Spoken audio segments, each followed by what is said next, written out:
नमस्कार दोस्तों, welcome back to your own channel wealth saga. 12 अगस्त 2021 वीकली एक्सपायरी का दिन, लेकिन मार्केट में आपको स्ट्रेंथ दिखाई पड़ रही थी। मोस्ट इंपॉर्टेंटली मार्केट में स्ट्रेंथ आपको दिखाई पड़ रही थी, वो भी ब्रॉड बेस्ड। आज की मार्केट ब्रेथ के बारे में बातचीत किया जाए तो out of 1800 stocks, more than 1450 stocks were advancing and declining stocks were less than 400। Basically market में अभी जो रैली हुई है उसमें mid cap, small cap, large cap, हर तरह के स्टॉक्स पार्टिसिपेट कर रहे थे। यही रीजन है दोस्तों कि निफ्टी 50 ने अपने ऑल टाइम हाई को तो टच किया ही किया, साथ में निफ्टी बैंक, सेंसेक्स और इनफैक्ट मिड कैप और स्मॉल कैप इंडेक्सेस में जबरदस्त तेजी दिखाई पड़ी और अच्छी खासी वैल्यू बाइंग आपको दिखाई पड़ रही थी। यह बात आपको बताई भी गई थी कि इस समय मिड कैप और स्मॉल कैप अच्छे खासे वैल्यूएशन पे मिल रहे हैं। You must not miss them to accumulate at this point in time. अगर दोस्तों नजर डालें ग्लोबल मार्केट्स में, तो ग्लोबल मार्केट्स में भी आपको पॉजिटिव मोमेंटम ही दिखाई पड़ रहा है। एसजीएक्स निफ्टी के सेकंड ट्रेडिंग सेशन के बारे में बातचीत की जाए तो माइनर प्रॉफिट बुकिंग आपको दिखाई पड़ रही है 17 पॉइंट्स की। बात करें आज कौन से स्टॉक जबरदस्त तरीके से भाग रहे थे, दोस्तों आज जो सबसे ज्यादा स्टॉक्स भाग रहे थे वो थे पावर सेक्टर के स्टॉक्स, क्योंकि गवर्नमेंट के डायरेक्शंस आए हैं रिगार्डिंग मीटरिंग, जो बिल की मीटरिंग होती है उसको लेकर के कुछ डायरेक्शंस आए हैं, तो उसमें जो पावर स्टॉक्स हैं उनको सबसे ज्यादा बेनिफिट्स मिलने की उम्मीद है।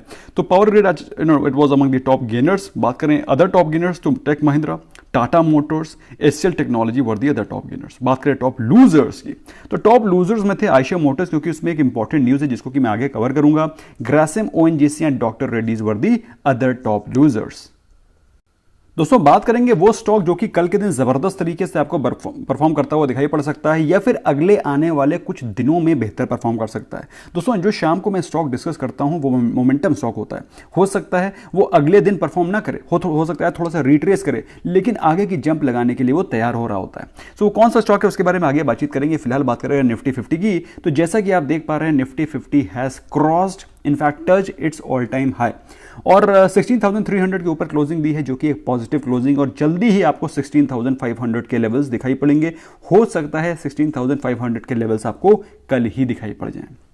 ओके, ऑल्दो बात करें तो ऊपर के लेवल दैट इज ऑलमोस्ट 16,350 16,350 के लेवल्स पे आपको रिजेक्शन दिखाई पड़ रहा था। अगर आप देखें कैंडल्स को तो 4 कैंडल्स में आपको लगातार रिजेक्शन दिखाई पड़ रहा है इस प्राइस रेंज से। दैट मीन 16,350 एक साइकोलॉजिकल रेजिस्टेंस है। ऑफकोर्स इससे कोई फर्क नहीं पड़ता है 16,350 360 16,300 को तोड़ते ही Nifty 50 is all set to go to 16,500, जो कि बहुत ही जल्दी आपको चार्ट्स पे दिखाई पड़ेगा। ऐसा दोस्तों एनालिसिस बोल रही है। अब कोई स्टॉक मार्केट में किसी भी चीज़ की गारंटी लेना, भाई स्टॉक मार्केट में गारंटी तो किसी चीज़ की ली नहीं जा सकती है, लेकिन फिर भी जो ब्रॉड एनालिसिस है वो मैं आपके साथ शेयर करने की कोशिश कर रहा हूं। बात करें निफ्टी बैंक की, तो दोस्तों निफ्टी बैंक में अगर आप देखें तो आज मॉर्निंग में जो माहौल था वो कंसोलिडेशन भरा था, लेकिन by the end of the day अच्छी खासी बाइंग और रिकवरी दिखाई पड़ी और ऑलमोस्ट 36,000 के लेवल्स पे निफ्टी बैंक ने क्लोजिंग दी। सो एज एक्सपेक्टेड दोस्तों मार्केट में माहौल पॉजिटिव बना हुआ है। दोस्तों कल के दिन क्या होगा उसके बारे में जानकारी लेने से पहले हम लोग कौन से स्टॉक्स हैं जिसमें कि अच्छा मोमेंटम हो सकता है उसके बारे में जानकारी लेने से पहले एक बार क्विकली देखते हैं कि मार्केट का मूड क्या चल रहा है। तो दोस्तों मार्केट के मूड के बारे में बातचीत की जाए तो निफ्टी 50 में आज के दिन पे अगर 18 अगस्त की एक्सपायरी के बारे में बातचीत की जाए तो पुट कॉल रेशियो इज 1.42, जो कि बताता है कि पुट रेटिंग अच्छी खासी हो रखी है एज अगेंस्ट कॉल रेटिंग। लेकिन दोस्तों ये डेटा एक बहुत ही क्रूड फॉर्म में डेटा है, क्योंकि अभी 18 अगस्त की एक्सपायरी में काफ़ी सारी पोजीशंस बनना बाकी हैं। So this is a very crude data. तो बेसिकली अगर मार्केट के मूड को देखें, अगर आप पुट राइटिंग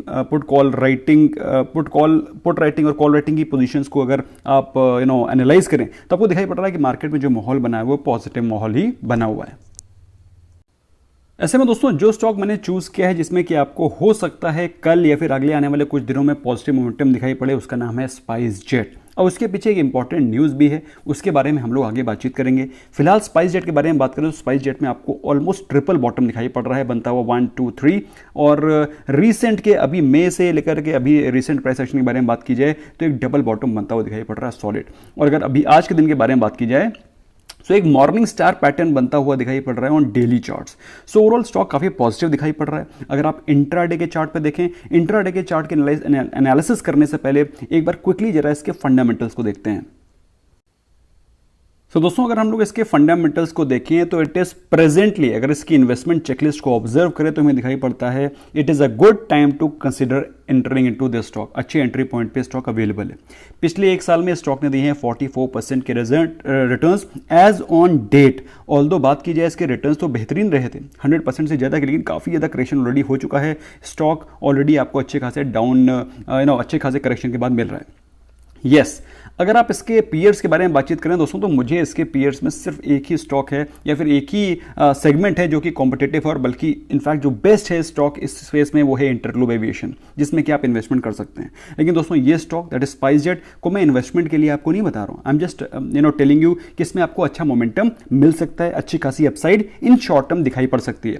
अच्छा, इसके फाइनेंशियल ट्रेंड के बारे में बातचीत करें, इसके डामाडोल रहते हैं, इसके प्रॉफिटेबिलिटी, इसके रेवेन्यू अप डाउन चलता रहता है, जनरली लॉस मेकिंग कंपनी है। तो ओवरऑल अगर बात करें इसको इन्वेस्टमेंट ग्रेड स्टॉक समझने की तो I do not somehow consider this stock worthy of investment. Although अगर आप डिटेल में इसके फाइनेंशियल्स को पढ़ना चाहते हैं then you can go to the link which is given in the description. उसमें जाकर के आप इसके फाइनेंशियल्स को स्टडी कर सकते हैं, फाइनेंशियल्स को आप इनको पढ़ सकते हैं, समझ सकते हैं ये कंपनी कैसा परफॉर्म कर रही है।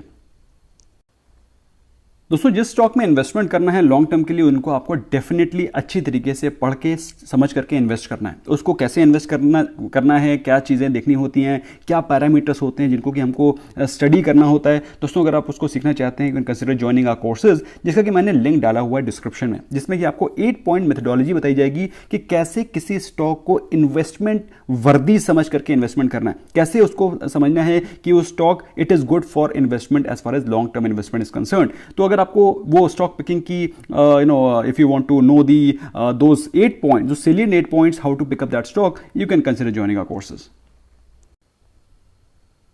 नॉटविथस्टैंडिंग दैट दोस्तों अगर इसके चार्ट पे देखें, आज के 15 मिनट्स के चार्ट पे देखें तो हमको एक अच्छा खासा फ्लैग पैटर्न बनता हुआ दिखाई पड़ रहा है, एक अच्छा खासा इन्वर्टेड हेड एंड शोल्डर बनता हुआ दिखाई पड़ रहा है। ओवरऑल स्टॉक काफी बुलिश दिखाई पड़ रहा है, और उसके पीछे रीजन क्या है, न्यूज क्या है, उसको हम लोग आगे डिस्कस करते हैं। और जो न्यूज है वो ये है दोस्तों कि India is all set to clear Boeing 737 max to fly again. अब दोस्तों ये एक बहुत ही जबरदस्त न्यूज है स्पाइस जेट के लिए, क्योंकि उसकी फ्लीट में 737 बोइंग काफी ज्यादा है। इसके अलावा टाटा स्टील के रिजल्ट्स आए हैं दोस्तों, उसके बारे में बात करें तो उसका जो पैट आया है that has come as 9768 crore versus ET now का जो पोल था उसके कंपैरिजन में बेहतर रिजल्ट्स है। तो मार्केट की एक्सपेक्टेशन से बेहतर रिजल्ट्स हैं टाटा स्टील के। अगर रेवेन्यू के बारे में बात की जाए तो रेवेन्यू भी जो एक्सपेक्टेशंस थी उससे बेहतर आया है। एबिटा के बारे में बातचीत किया जाए तो एबिटा भी मार्केट की एक्सपेक्टेशन से ज़्यादा गिरावट पे नहीं है, बट यस मार्केट की एक्सपेक्टेशन से थोड़ा सा कम दिखाई पड़ रहा है। मार्जिन्स के बारे में बात करें तो मार्केट की एक्सपेक्टेशन थी 31% की, जो कि थोड़ा सा कम आया। तो ओवरऑल अगर बात करें कंपनी के रेवेन्यू और प्रॉफिटेबिलिटी की तो उसने बीट किया है मार्केट की एक्सपेक्टेशन को, तो overall results will be considered positive. Ayesha Motors के बारे में बात किया जाए तो आयशा मोटर्स के जो क्वार्टर 1 की अर्निंग है तो net consolidated profit at 237.1 crore versus loss of 55.2 crore last year. लेकिन पिछले साल के कंपैरिजन से कोई मतलब नहीं है। ऑल्दो आयशा मोटर्स में एक इंपॉर्टेंट न्यूज़ थी जिसको कि हम लोग आगे कवर करेंगे। एनएमडीसी के बारे में बात करें, net profit of 3190 crore versus 500 crore last year. इसके अलावा 3100 करोड़ वर्सेस 2800 करोड़ क्वार्टर। एक second. So seemingly there was some typing error. Nevertheless, जो क्वार्टर 1 प्रॉफिट आया है वो पिछले साल के कंपैरिजन में कहीं ज़्यादा बेहतर है, और same goes with revenue as well. तो पिछले साल 1900 करोड़ का रेवेन्यू था वो जो कि काफ़ी बेहतर आया है, इस बार 6510 करोड़। लेकिन पिछले साल के कंपैरिजन में ऑफकोर्स स्टॉक भी काफ़ी ज़्यादा अच्छा खासा शूट अप हो चुका है। एयरकॉन इंटरनेशनल का दोस्तों रिजल्ट्स आए हैं। क्वार्टर 1 का एबिटा आया है 110 crore as against the 59.75 crore the last year. Margins में भी आपको अच्छा खासा जम दिखाई पड़ रहा है 9.5%, जो कि पिछले क्वार्टर में 8.45% था। तो रिजल्ट्स इस फ्रंट पे भी बेहतर आए हैं एयरकॉन के।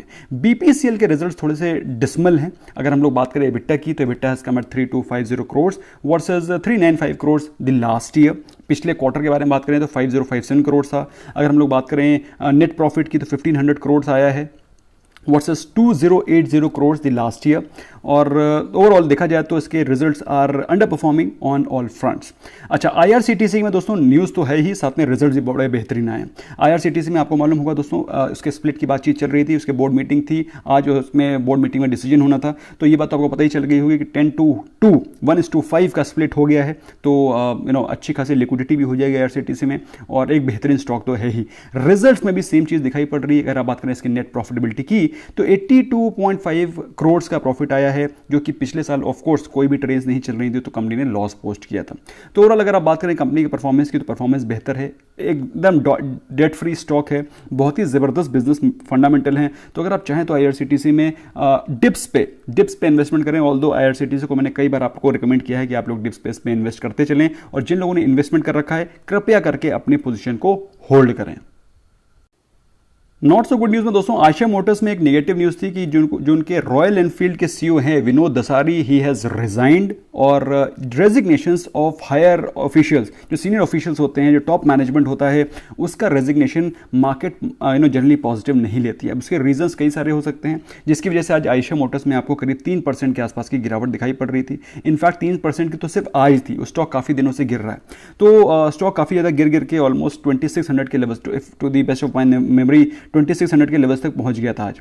सो this is not a very great news, क्योंकि जो सीनियर मैनेजमेंट है उनका रेजिग्नेशन मार्केट एक निगेटिव तरीके से लेती है।